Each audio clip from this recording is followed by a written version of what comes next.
Hey there, welcome to the channel. So today I'm going to be making a gluten-free all-purpose flour blend. I need it for a recipe, but the original recipe calls for 9 cups of it, and I don't need that much.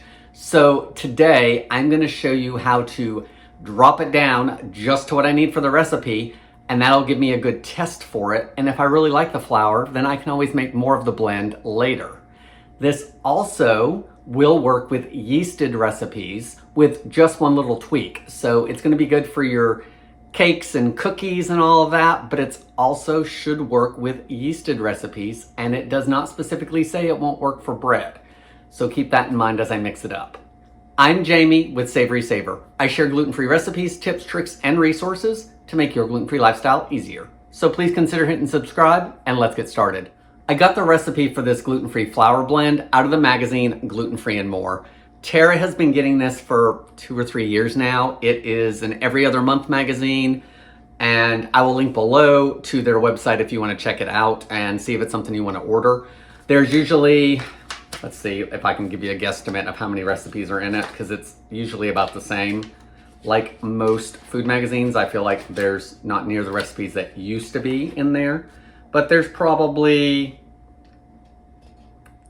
20 to 30 recipes in it.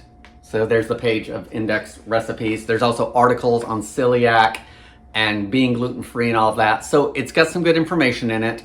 They also have all their gluten-free flour blends listed in the magazine as well as on their website. So I'm making their all-purpose one here today.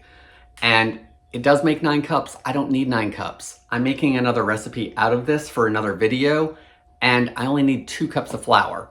So I'm going to pare this recipe really down because I don't know if this flour works.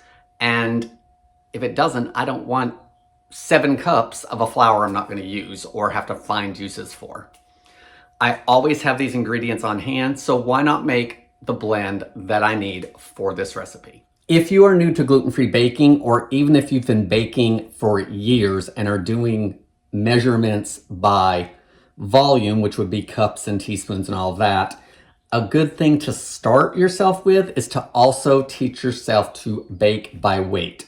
It is more accurate, and it's much easier to scale down a recipe or scale up a recipe, because for me, it's a lot easier to divide something out by 3, 4, 5, even 6 if it's in grams and not in cups.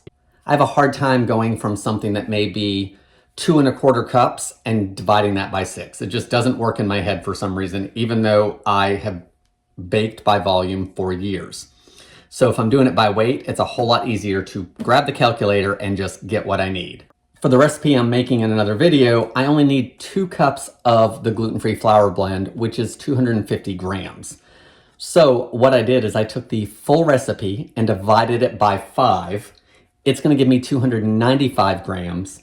So I can figure out something to do with that 40 grams of flour, even if I just use it for things like coating cake pans or putting it down on a surface because I'm rolling dough.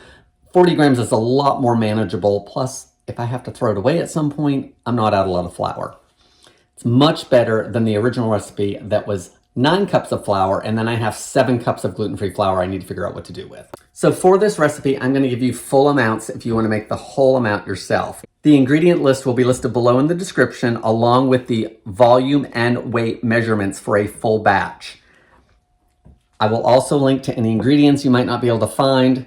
There's only one ingredient that I actually will say I sometimes have a hard time finding, but everything else is either in my cabinet or not difficult for me to get at the grocery store. For this recipe, you're going to need 4 1/2 cups or 720 grams of white rice flour. So I have that in this bowl. You're also going to need 1.5 cups or 240 grams of sweet rice flour or glutinous flour, which does not contain gluten.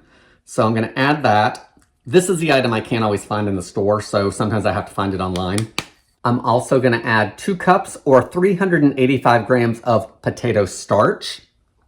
I'm going to add 1 cup or 120 grams of tapioca starch.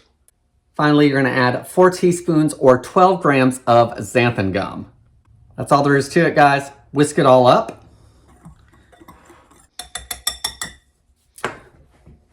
Okay, so let's just talk about the flour a little bit. Scoop out a little bit in the bowl. It's a nice fine flour. Like, I really like the texture of it. I can feel a little bit of, I don't know if you can hear it on the camera. Let's see. So that's a little bit of grit in there, which is typical of gluten-free flours. I will say I kind of feel like it's almost between, if I was looking for a brand, I would say it's almost between Measure for Measure by King Arthur and Bob's Red Mill. Those are the two I opt for a lot right now. So I would say it's kind of between there somewhere.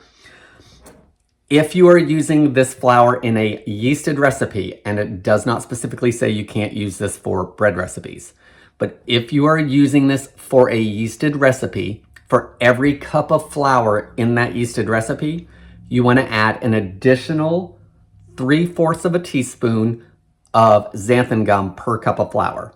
So if the recipe is calling for 2 cups of flour, you're going to need 1.5 teaspoons of additional xanthan gum besides what's already in here. But guys, here's a make your own blend, all purpose. It can be used for regular recipes that you would substitute wheat flour for, a little bit of extra xanthan gum, and you can use it in those yeasted recipes. Very cost effective. So that's over 2 cups of flour in my small batch that I made. You're gonna make 9 cups of flour with the regular blend. And if you already have this stuff on hand, guys, you're not out any additional money because you already have the ingredients. So I hope this gives you something to look into if you already have the ingredients, or maybe you want to start making your own because the brands can be expensive. So to see this flour in use, guys, you want to be sure to check out the video that I'm going to be doing with it. It is also, again, coming out of this Gluten Free and More magazine. It is yeasted, so for that recipe, I will be adding additional xanthan gum. Guys, thank you so much for watching. I hope this gives you something to look at. Try it yourself, gives you some options. That's all I've got for today. Thank you so much for watching, and I hope to see you in the next video.